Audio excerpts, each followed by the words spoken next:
What's up, everybody? Welcome to BIOS 3 Raw TV.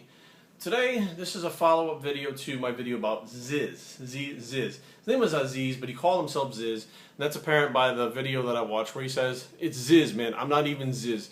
Zyzz is like became me. I became Zyzz." Okay? He says Zyzz. So that's his name, Zyzz.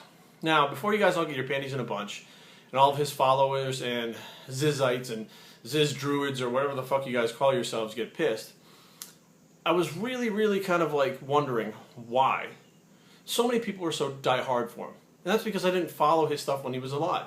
You know, I'd heard of the kid, I'd seen the guy with the tattoo and the crazy hair, and I couldn't figure out why. Why does everybody so die-hard for this guy Zyzz? Especially if he was never a mainstream figure as far as, you know, bodybuilding or physique. I think his physique was actually around before the physique division was actually around, which that is the type of physique that he has, which is actually very popular nowadays. Judging by the numbers at all the competitions. But my question was, what was so special about him? Well, here's my take on it, guys. And again, this is not to piss off the Zyzz followers. This is not to make fun of Zyzz. This is not to say whether it's right or wrong. But this is what I found out. And Zyzz was a rebel. I mean, rebels have existed since the beginning of time. You had like James Dean, Elvis, the Beatles, whatever back then. Excuse me.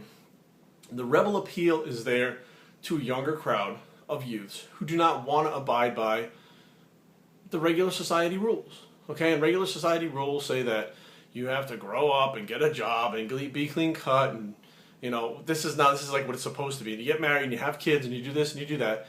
And you know, at 18, 19, 17, 18, 19 years old, they used to do that back in the 60s.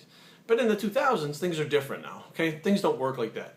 So now you had a generation of kids that were being brought up by parents that probably felt that they should be doing these things a certain way, and the kids didn't want to do it that way. It's a different generation. And they look for other ways to live their life, how they want to live their life, what they would expect out of their life.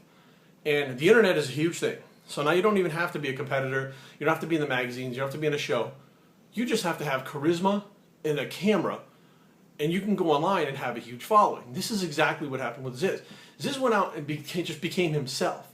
He decided that he didn't want that, like the schooling and this and that and doing everything certain ways that were boring to him. So he went out and built his own life from scratch. He wanted to be muscular. He wanted to go party.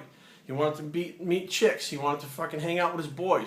He wanted to do the shit that everybody wants to do when you're 17, 18, 19, 20, 21 years old. That's cool. But the difference was he did it on his own terms. So like the crazy hair, the tattoo, none of that shit was really around before he came around. He kind of said, you know what, I like this, so I'm going to do this. So then he did it, and then people realized, you know, he just didn't give a fuck. He'd go dance in the middle of a subway with no shirt on, with a fucking pair of like little like boxer briefs with a fucking man purse on and a pair of sneakers. He would just dance there, and fucking people would stop and they'd be like, what the fuck? And he would just be laughing his ass off because he didn't fucking care. He just didn't care. He just wanted to be himself. That was the draw that Zyzz had to everyone. He was just himself. He wasn't a character. He wasn't trying to be anything he wasn't.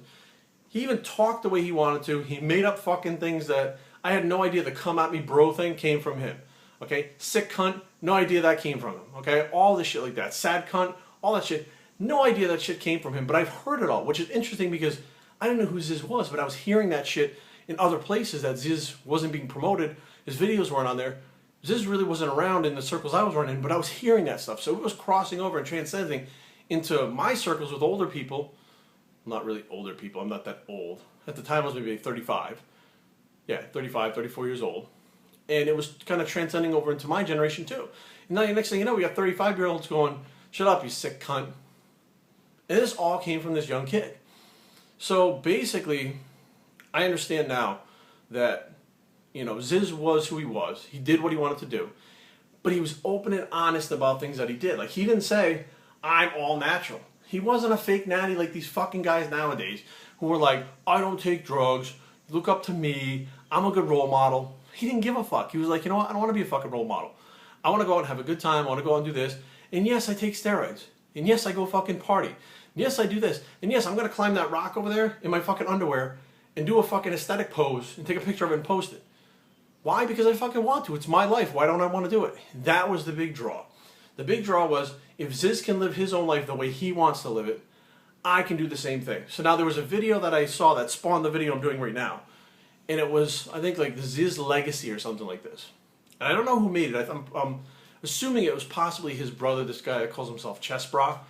And actually, the word bra, that's been used by surfers for fucking 25 years. Skateboarders and surfers. It didn't turn mainstream until Zyzz said it. Interesting, right? One person says the word and it fucking blows up. Although it's been part of a culture in that surfing and skateboarding culture for fucking 2 decades. So anyways, his brother, I think, is the one who made the video. And it shows these individuals, I want to say they're Australian because that's what their accents sound like. And it's probably like 20 or 30 guys wearing like Zyzz tank tops. Not all of them were in great shape. Not all of them were model looking. But every one of them at the end of the video, which was very touching, I'll be honest with you. Because the guy's gone now. You know, but he's absolutely not forgotten. And that's apparent by the way that you guys defend him on the video that I put up when I wasn't trying to, you know, be offensive. But each one of those guys had like maybe 6 to 8 seconds of a statement they wanted to make to Zyzz. Like talking to him. About how he changed their lives. About how he gave them strength to be themselves. About how they go to the gym now instead of smoking cigarettes and drinking beer. About how they want to, you know, just live their own lifestyle and be happy and rock and roll and party and whatever the fuck it is. And I'm sitting there going, regardless of what this guy did, I don't think he ever set out to be this big of a deal. But it's not even, Zyzz is now like in a Urban Dictionary or some shit like that. And half the shit he said are now in Urban Dictionaries because it's caught on so much global that it's actually become a part of culture. So for the rest of the Earth's time here in friggin' space, Zyzz will be a part of the world, whether he's here or he's not. So it actually has become a movement, the Zyzz movement. I don't know what you would coin it. Zyzzism? Zyzzianity? Zyzzianity? I don't know what you would call it, but it has actually become a movement, almost like a semi-religion to some people. And you know what? There's nothing wrong with that. That's okay. People need things to hold on to. People need things to turn to in times of strength. Some people turn to religion. Some people turn to, I mean, there's just about anything under the sun. You know, meditation, I mean, all kinds of stuff. People just turn inward to themselves sometimes. But everybody needs something to grab onto in times of need and in times of despair. And this is exactly what happened. And I do think that an even newer generation with these videos and the guys that are in the generation before when Zyzz was around are handing it down. And that is something that is amazing.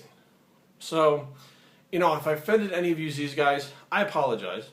I didn't really know that much about him. I knew what I was told about him. But literally I researched this a little bit more because I wanted to see why everybody was so passionate about who this guy was and what he did. And I can appreciate everything he said and did because, in essence, on a smaller level than Bruce Lee, he changed the world. bioctraining@gmail.com. Leave comments down below. www.bioctraining.com is the blog. And we're out.